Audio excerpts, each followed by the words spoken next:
ओम गणेशाय नमः। ओम नमः शिवाय। मैं निखिल ज्योतिषाचार्य आप सभी का मेरे चैनल पे पुनः स्वागत करता हूं। आशा करता हूं आप सभी स्वस्थ होंगे। महादेव की कृपा आप सभी पर सदैव बनी रहे। ये वीडियो मकर यानी कि कैप्रिकॉर्न के लिए बहुत महत्वपूर्ण है, क्योंकि वीडियो है अगस्त 2023 के मासिक राशिफल के बारे में।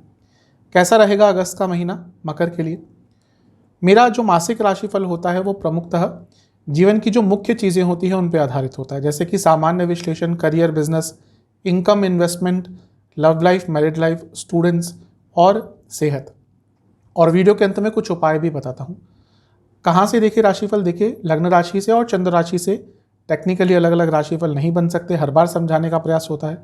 यदि आपको अपनी लग्न राशि पता है वहाँ से देखेंगे बहुत रिलेटेबल रिजल्ट मिलेंगे। जिनको नहीं पता लग्न राशि कंफर्म नहीं है वो चंद्र राशि से भी इसको ऑब्जर्व कर सकते हैं। इन शॉर्ट, यदि आपकी लग्न राशि या चंद्र राशि मकर है, दोनों ही इस राशिफल को ऑब्जर्व कर सकते हैं। तो शुरुआत करते हैं सामान्य विश्लेषण से। शुरुआत सामान्य विश्लेषण से करते हैं। सबसे पहले लग्न पर ही नजर डालेंगे। लग्न पर कुछ ग्रहों का प्रभाव अवश्य रहेगा। सबसे पहला प्रभाव रहेगा सूर्य का।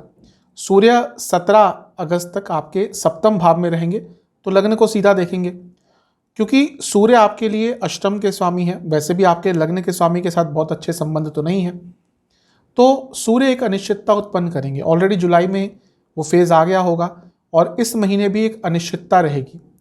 क्या होगा क्या नहीं होगा, कुछ कार्य अटकेंगे, डिसीजन मेकिंग थोड़ी ख़राब हो जाएगी, सरकार की तरफ से कोई प्रॉब्लम आएगी, गवर्नमेंट के काम अटक जाएंगे, कुछ सरकारी कार्य अटक जाएंगे, कुछ लीगल कॉम्प्लिकेशंस आ जाएंगी। तो ये सब चलता रहेगा शुरुआती 17 दिन। उसके बाद सूर्य आपके अष्टम भाव में चले जाएंगे, तो लग्न पर से प्रभाव हट गया।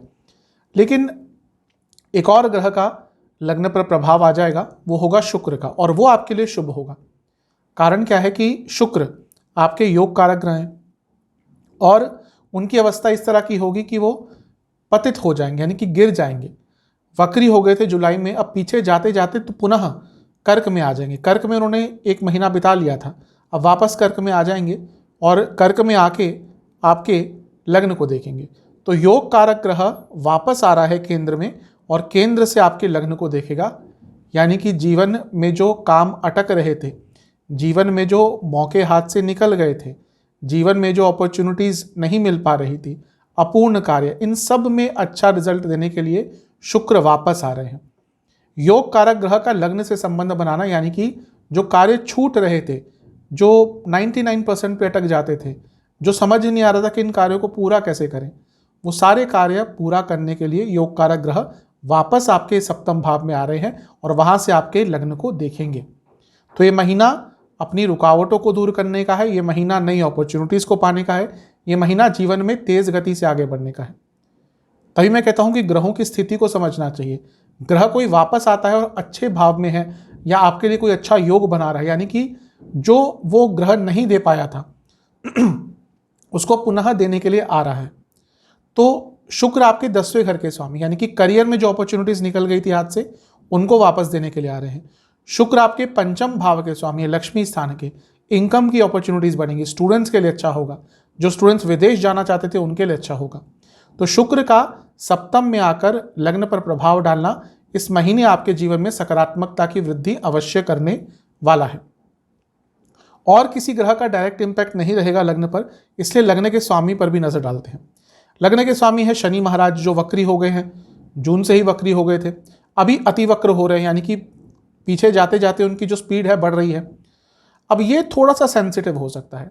कारण क्या है? तो कुटुंब स्थान में है, तो घर में थोड़ी उलझनें चल रही होंगी, घर में थोड़ा कम्युनिकेशन गैप आ रहा होगा, घर में थोड़ी वाद विवाद की स्थिति उत्पन्न हो रही होगी। और बहुत स्वाभाविक है कि इस टाइम आपके घर में किसी की तबीयत भी खराब चल रही होगी, तो वो चीज़ें और बढ़ेंगी। थोड़ा सा इन सब पर ध्यान दीजिएगा। इसके साथ ही एक अच्छी चीज़ ये है कि शनि आपके लग्न के स्वामी के साथ साथ आपके धन स्थान के स्वामी भी हैं, और 8वां भाव जो आपका बहुत एक्टिवेटेड है। क्यों? क्योंकि 8वें भाव में मंगल हैं, शुक्र हैं, बुध हैं। शुक्र चले जाएंगे 7 तारीख के पास वापस, लेकिन सूर्य भी इस भाव में आ जाएंगे, यानी कि अचानक से धन प्राप्ति के योग बहुत हैं। रुका हुआ पैसा आ सकता है, एंसेस्ट्रल प्रॉपर्टी से पैसा आ सकता है, घर के बड़ों से लाभ हो सकता है, वसीयत आदि से लाभ मिल सकता है, कुछ एंसेस्ट्रल प्रॉपर्टी का इशू चल रहा था वो रिजॉल्व हो सकता है, और अचानक से कोई नया इनकम का सोर्स खुल सकता है। होता है कभी कभी, मैंने कई लोगों के साथ देखा है, कुछ और कर रहे थे, अचानक से कोई अपॉर्चुनिटी आई, सब कुछ छोड़ छाड़ कर वो करना शुरू हो गए और उसमें उन्होंने इतना लाभ कमाया जितना सोचा भी नहीं था। इसीलिए इस महीने आपको सजग रहना है, इस महीने आपको चौकन्ना रहना है। लगे कि हाँ आसपास कोई अपॉर्चुनिटी आ रही है तो उसका आपको लाभ उठाना है। अष्टम भाव का इतना एक्टिव होना कहीं ना कहीं अच्छा भी हो सकता है, थोड़ा बुरा भी हो सकता है। इसके बारे में और चर्चा करते हैं। देखिए 8वें भाव में कौन कौन होंगे। 8वें भाव में मंगल आपके बहुत टाइम तक रहेंगे, और मंगल क्योंकि आपके लाभ स्थान के स्वामी हैं तो ये भी अचानक से धन लाभ के योग बनाते हैं। दोबारा प्रॉपर्टी के कारक भी हैं, चौथे घर के स्वामी भी हैं। तो जो मैंने एंसेस्ट्रल प्रॉपर्टी वाली बात करी वो मंगल के कारण और चीज़ आपके लिए बेटर हो सकती है। यहाँ पे बुध भी होंगे, और बुध का 8वें घर में आना अच्छा होता है। एकमात्र ग्रह है जो 8वें घर में बहुत अच्छे बताए गए हैं। हाँ, शनि का 8वें घर में होना आयु कारक बन जाता है, लेकिन बुध का 8वें घर में होना पैसा दिलाता है। अचानक से कुछ ऐसा आपके जीवन में अपॉर्चुनिटी आ सकती है जो आपके जीवन का रंग ही बदल के रख सकती है। तो बुध का आप लाभ उठाइएगा।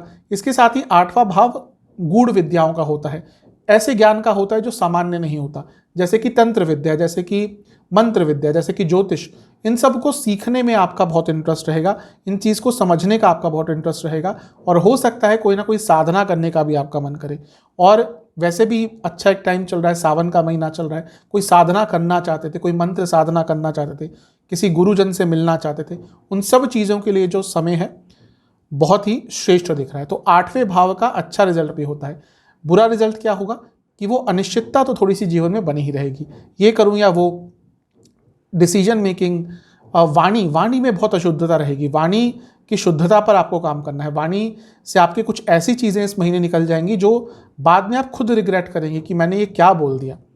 कभी कभी होता है व्यक्ति वेग में आकर कुछ भी बोल जाता है, अपशब्द का उपयोग कर देता है, कुछ गलत चीज़ें बोल देता है, फिर बाद में पछताता है कि मैंने क्या बोल दिया था। फिर लेकिन वो बाद में जो वाणी के बाण है वो वापस नहीं लिए जाते। इसीलिए इस महीने अपनी वाणी पर बहुत नियंत्रण रखिएगा।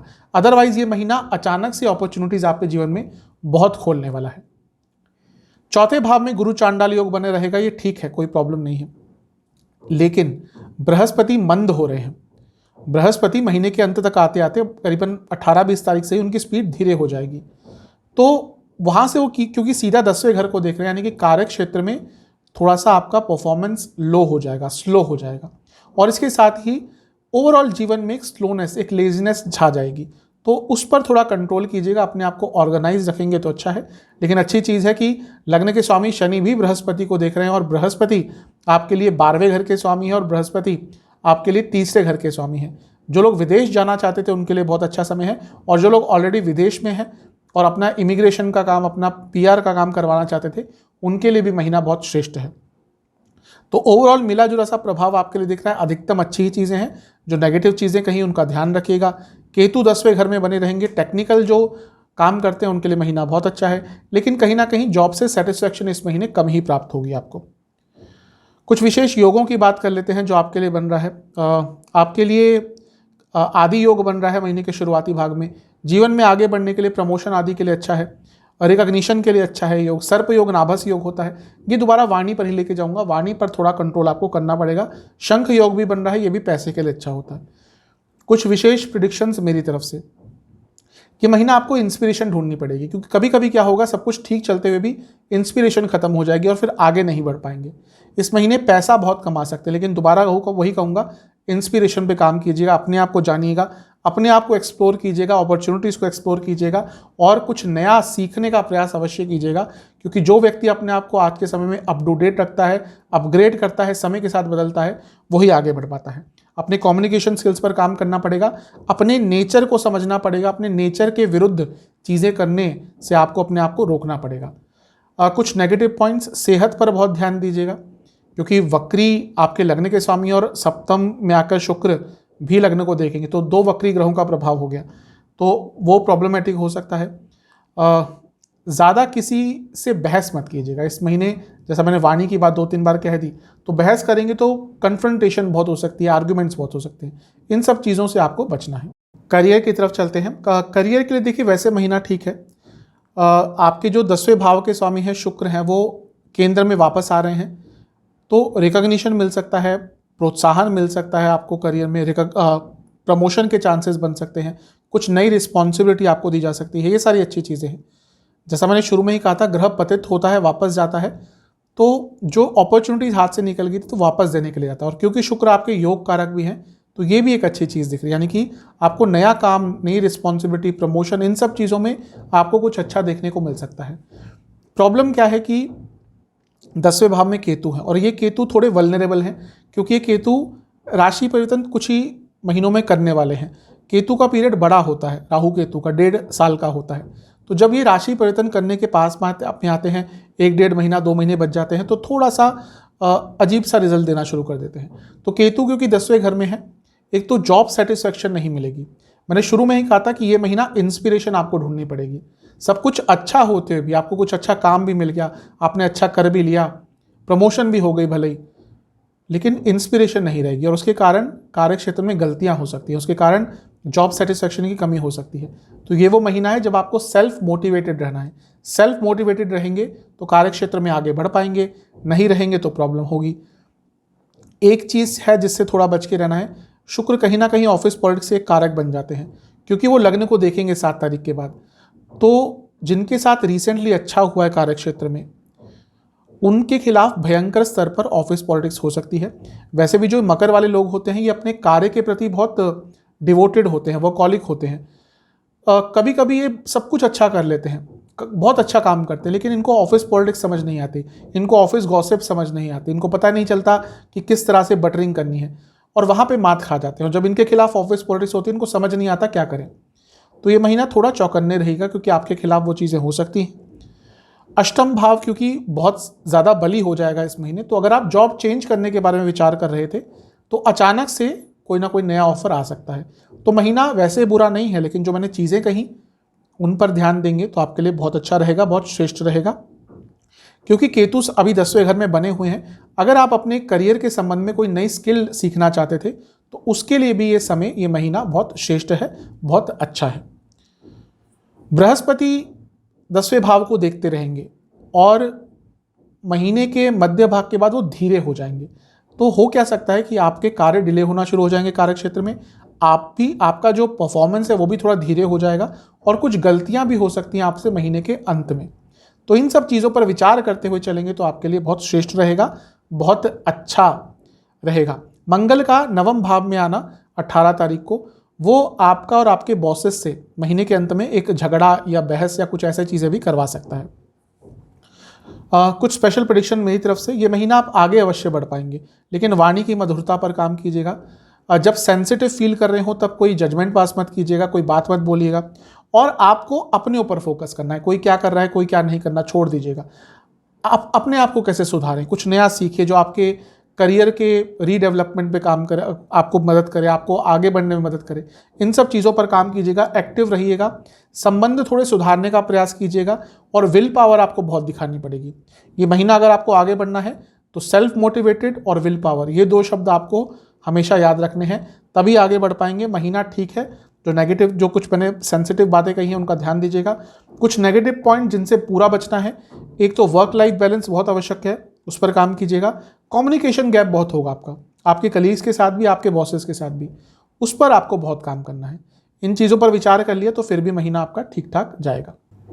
चलते हैं बिजनेस की तरफ। जहाँ तक बिजनेस की बात है, महीना मिला जुला सा है। मिला जुला क्यों कह रहा हूँ, क्योंकि 17 तारीख तक सूर्य सप्तम में होंगे, और सूर्य क्योंकि अष्टम भाव के स्वामी है, भले ही पैसा आ रहा हो लेकिन रुकावटें भी बहुत आ रही होंगी। ये जो महीना है मध्य भाग तक अनसर्टेन रहेगा, अनस्टेबल रहेगा।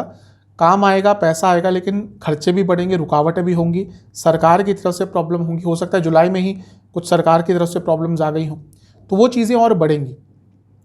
लेकिन जैसे ही सूर्य अष्टम में चले जाएंगे, विपरीत राजयोग बनाएंगे, चीज़ें बेटर होंगी, पैसा तेज़ गति से बढ़ेगा। और अच्छी चीज़ ये है कि शुक्र जो वापस सप्तम भाव में आ रहे हैं, जो आपके योग कारक हैं, वो भी अचानक से इनकम की अपॉर्चुनिटीज़ बढ़ा देंगे। यानी कि ये मान के चलिए कि 10 तारीख के बाद का जो समय है बिजनेस में, वो आपका अच्छा रहेगा, श्रेष्ठ रहेगा, क्योंकि लगने के स्वामी इस समय धन स्थान में, और जो सप्तम से अष्टम में है, यानी कि पैसा कमाने की अपॉर्चुनिटीज़ नई आएंगी। न्यू अपॉर्चुनिटीज़ पैसा कमाने की अवश्य प्राप्त होंगी आपको। ये आपके ऊपर है, आप कितना एक्सेप्ट करते हैं, कितना अपने आप को तैयार रखते हैं, कितना आप अपने कंफर्ट जोन से निकलना चाहते हैं, उसी सब पर निर्भर करेगा कि आप अपने बिजनेस को इस महीने किस डायरेक्शन में लेके जाते हैं। लेकिन ओवरऑल देखूं बिजनेस के संदर्भ में महीना अच्छा है, क्योंकि सप्तम से दूसरे भाव में यानी कि लग्न से अष्टम में बहुत सारे ग्रह हैं, तो अचानक से एक बड़ा कोई कॉन्ट्रैक्ट भी आपको मिल सकता है, अचानक से बड़ा काम भी मिल सकता है जो बहुत सारा पैसा लेके आएगा, लॉन्ग टर्म पैसा लेकर आएगा। तो महीना बिजनेस के संदर्भ में देखिए बहुत अच्छा है। बस जो शुरुआती 10 दिन है वहां पर थोड़ा संभल कर, थोड़ा चौकन्ने रहकर रहिएगा। अगर कोई नोटिस आदि आपको आया हुआ है गवर्नमेंट की तरफ से, तो उस चीज़ को बहुत जल्दी सुलझा लीजिएगा, भले ही थोड़ा अभी आपका नुकसान हो जाए, अदरवाइज लॉन्ग टर्म में ये प्रॉब्लम आपको बहुत तंग करेगी। कुछ स्पेशल प्रेडिक्शंस मेरी तरफ से, इस महीने आपको बदलाव करना पड़ेगा, आपको अपने अंदर बदलाव करना पड़ेगा, अपने बिजनेस में बड़े बदलाव लाना पड़ेंगे, ना केवल इस महीने के लिए बल्कि आने वाले टाइम के लिए भी। अपने कम्युनिकेशन पर काम करना पड़ेगा, सोचने का तरीका बदलना पड़ेगा, कंफर्ट जोन से निकलना पड़ेगा, और कहीं ना कहीं एक नई शुरुआत आपको अपने बिजनेस को देनी पड़ेगी कि हाँ अब आगे बढ़ना है तो कुछ अलग करना पड़ेगा। ये सब करेंगे तो महीना अच्छा रहेगा। कहीं ना कहीं इमोशनल बहुत हो रहे हैं आप अपने बिजनेस में, इमोशनल डिसीजंस बहुत ले रहे हैं, और ये आपके बिजनेस के लिए अच्छा नहीं है। इन सब चीज़ों पर विचार कीजिएगा। नेगेटिव क्या हो सकता है, एक बहुत जल्दी पैसा कमाने के चक्कर में बिना पढ़े कोई डॉक्यूमेंट साइन कर देना, वो इस महीने नेगेटिव आपको प्रभाव दे सकता है, और पार्टनर्स के साथ थोड़ी अनबन हो सकती है, ये चीज़ें नेगेटिव प्रभाव देंगी। अदरवाइज जैसा मैंने कहा 10 तारीख के बाद आपके बिजनेस में तेज़ गति से उछाल आ सकता है। ओवरऑल ठीक है महीना, इन सब बातों का ध्यान रखिए। चलते हैं इनकम, इन्वेस्टमेंट, एक्सपेंसेस की तरफ। सबसे पहले इन्वेस्टमेंट की बात करेंगे। शुरुआती 10 दिन बहुत अच्छे नहीं हैं, बीच के 10 दिन ठीक है, यहाँ पर धीरे धीरे आगे बढ़ सकते हैं, अंतिम 10 दिन बहुत शुभ हैं। जहाँ तक इनकम की बात है, धनस्थान के स्वामी धनस्थान में बैठे हैं, वक्री हैं, यानी कि पैसा बढ़ेगा। जो भी ग्रह वक्री होता है, धनस्थान के स्वामी वक्री हैं, तो भाव और वो जो ग्रह है वो स्ट्रांग हो जाता है, यानी कि धनस्थान स्ट्रांग है, पैसा आएगा। और लाभ स्थान के स्वामी भी पहले अष्टम में रहेंगे, यानी कि अचानक से लाभ होगा, और फिर वो लक्ष्मी स्थान में यानी कि नवम भाव में आ जाएंगे।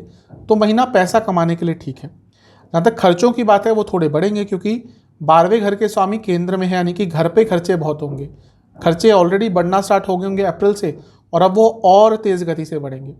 इस महीने के अंत तक आते आते अचानक से नए खर्चे होने शुरू हो जाएंगे, ऐसे खर्चे जिनके लिए आप तैयार ही नहीं थे।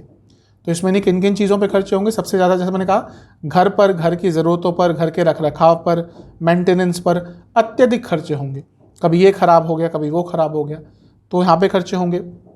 ऐसा लग रहा है अपने करियर के लिए भी कुछ महत्वपूर्ण आप करने वाले हैं, या अपने बिजनेस के लिए, उस पर खर्चा होगा। और सोशल गैदरिंग्स पर, या फिर किसी पार्टी में, किसी शादी में, किसी फंक्शन में जाने के लिए खर्चे आपके होंगे, क्योंकि किसी फंक्शन में जाते हैं तो कपड़े आते हैं, कई चीज़ें आती हैं, तो इन सब चीज़ों पर आपके काफ़ी खर्चे होंगे। और मे भी कोई धार्मिक कार्य पर भी आपका बड़ा खर्चा इस महीने हो सकता है।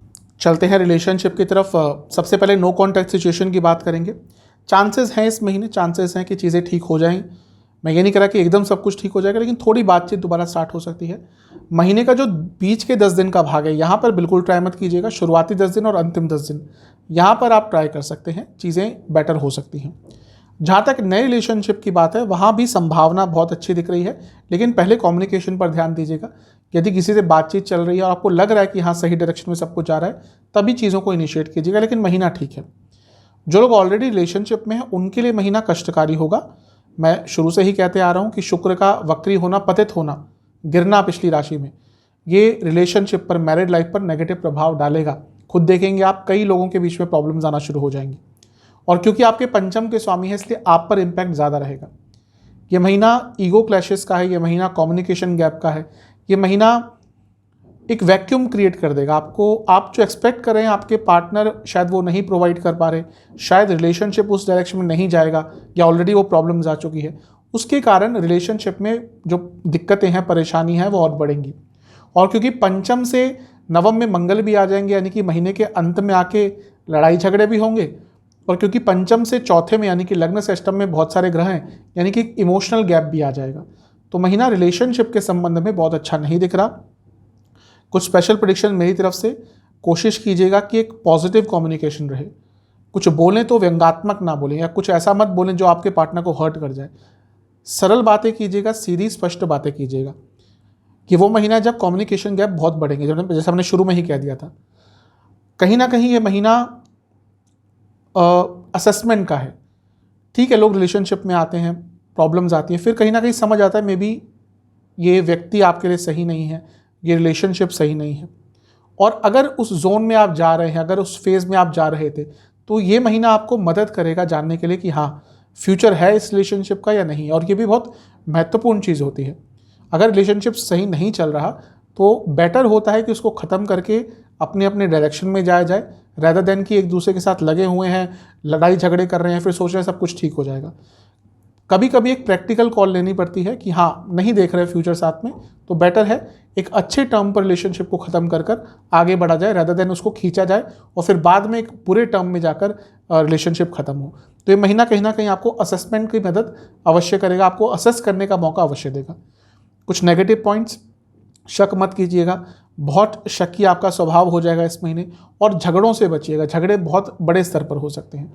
इन चीज़ों पर काम अवश्य करना पड़ेगा। थोड़ा सेंसिटिव टाइम है रिलेशनशिप के लिए। मैरिड लाइफ की तरफ, मैरिड लाइफ के लिए भी महीना बहुत अच्छा नहीं है। सूर्य ऑलरेडी सप्तम में जुलाई में आ ही गए थे, सप्तम भाव में जुलाई में आ ही गए थे, तो प्रॉब्लम स्टार्ट हो गई होंगी। शुक्र वक्री जुलाई के अंत में हो गए थे और प्रॉब्लम बड़ी होंगी। मंगल अष्टम में थे तो मांगलिक दोष बनाकर बैठे हुए थे, तो जुलाई में ही प्रॉब्लम्स आनी शुरू हो गई होंगी। ये महीना शुक्र क्योंकि वापस सप्तम में आ जाएंगे, अब ग्रह अलग अलग चीज़ों में अलग अलग प्रभाव देते हैं। यही शुक्र आपको रिकॉग्निशन दिला सकते हैं, यही शुक्र करियर में आगे बढ़ा सकते हैं, यही शुक्र बिजनेस में आगे बढ़ा सकते हैं, लेकिन यही शुक्र मैरिड लाइफ में प्रॉब्लम्स देके जाएंगे। मैरिड लाइफ में ये महीना अच्छा नहीं है। कंपैटिबिलिटी इश्यूज होंगे हर लेवल पर, फिजिकल कंपैटिबिलिटी में होंगे प्रॉब्लम, ट्रस्ट इश्यूज होंगे, और आपका और आपके लाइफ पार्टनर का ध्यान भटकेगा, दोनों का ही। हो सकता है ऑलरेडी वो थर्ड पार्टी सिचुएशन आ चुकी हो, चीज़ें छुपाना शुरू हो गए होंगे, दोनों ही साइड से ये हो रहा होगा, और शक भी एक दूसरे पे करते होंगे। तो ये महीना जो है मैरिड लाइफ के लिए अच्छा नहीं है, प्रॉब्लम्स बढ़ेंगी ही। सूर्य का अष्टम में जाना भी, भले ही वो विपरीत राजयोग बना रहे हैं, देखिए अष्टम भाव मैरिड लाइफ के लिए बहुत इंपॉर्टेंट होता है, इसलिए जो यहाँ का मंगल दोष होता है 8वें भाव का, वो सबसे स्ट्रांग होता है। तो सूर्य का वहाँ पे जाना यानी कि प्रॉब्लम्स और बढ़ेंगी। मांगल्य स्थान कहा गया है उसको। अगर ऑलरेडी प्रॉब्लम्स चल रही थी तो कहीं ना कहीं वो विकराल रूप ले सकती है। तो मैरिड लाइफ के लिए महीना अच्छा नहीं है। जो लोग कंफ्यूज थे कि डाइवोर्स लेना या ना लें, कहीं ना कहीं वो इस महीने कंफर्म हो जाएंगे कि हाँ अब और आगे नहीं बढ़ सकते। तो मैरिड लाइफ के लिए प्रॉब्लम्स दिख ही रही हैं। जैसा मैंने कहा जुलाई में ही दिखना शुरू हो गया होगा, जुलाई के अंत तक आते आते चीज़ें और बढ़ गई होंगी, और इस महीने तो वो चीज़ें और आपको तंग करेंगी। कुछ स्पेशल प्रेडिक्शन मेरी तरफ से, देखिए कोशिश कीजिएगा कि एक बैलेंस रहे, ज़्यादा ना बोलें कम ना बोलें, जब लगे कि ज़रूरत कि हाँ बोलना है वहाँ पर एप्ट बोलिएगा, एकदम स्पष्टता के साथ। पुरानी बातों को बिल्कुल मत टच कीजिएगा। ध्यान कोशिश कीजिएगा कि कहीं और ना जाए, जिसकी संभावना बहुत दिख रही है। कोई और व्यक्ति पसंद आ रहा है ऐसा लग रहा है, किसी कहीं और मन जा रहा है ऐसा लग रहा है, तो इन सब चीज़ों पर कंट्रोल कीजिएगा, क्योंकि आपको भी पता है फिर आगे चलकर ये प्रॉब्लम क्रिएट करेगा ही, और गुस्सा आपके अंदर बढ़ेगा समय के साथ, और वो लाइफ पार्टनर के सामने बुरी तरह से निकलेगा। इन सब चीज़ों पर विचार कर लिया तो थोड़ा बहुत बेटर हो सकता है, लेकिन मैं यही कहूँगा कि महीना मैरिड लाइफ के लिए तो एटलीस्ट अच्छा नहीं दिखा। स्टूडेंट्स की तरफ चलते हैं। शुरुआत करेंगे एग्जाम से। महीने के शुरुआती 10 दिन अच्छे हैं, बीच के 10 दिन ज़्यादा किसी पे डिपेंडेंट होकर एग्जाम्स मत दीजिएगा या डिपेंडेंसी मत रखिएगा। अपनी तैयारी पूरी रखेंगे तो ठीक रहेगा। जो अंतिम 10 दिन है वो भी ठीक ठाक है। पंचम भाव स्टूडेंट्स का होता है, क्योंकि शुक्र कुछ समय के लिए थोड़े सेंसिटिव रहेंगे शुरुआती भाग में, जब वो गिरने वाले होंगे वापस कर्क में। तो जो शुरुआती 10 दिन है यहाँ पर थोड़ा ध्यान दीजिएगा। कोई बड़ा निर्णय मत लीजिएगा, बिना घर वालों से पूछे मत लीजिएगा, बिना बड़ों से पूछे मत लीजिएगा। उसके बाद का समय आपके लिए अच्छा है। ये महीना कहीं ना कहीं जीवन को आगे लेकर जाएगा, क्लैरिटी लाएगा, आपको समझ आ जाएगा कि हाँ क्या करना है। स्टूडेंट्स ऑब्वियसली यंग होते हैं, उनको नहीं पता होता क्या करना है क्या नहीं करना, इसलिए गाइडेंस हमेशा उनको चाहिए होती है। तो ये महीना है जब आपको गाइडेंस मिलेगी, आपके अंदर थोड़ा कॉन्फिडेंस वापस आएगा, क्लैरिटी वापस आएगी कि हाँ किस डायरेक्शन में जाना है, और जिस डायरेक्शन में जा रहे हैं ऑलरेडी क्या वो सही है नहीं है। तो ये महीना आपके लिए कहीं ना कहीं शुभता ही लेकर आ रहा है। बस ये चीज़ है कि अष्टम भाव क्योंकि बहुत प्रभावित रहेगा, इम्पल्सिव बहुत रहेंगे।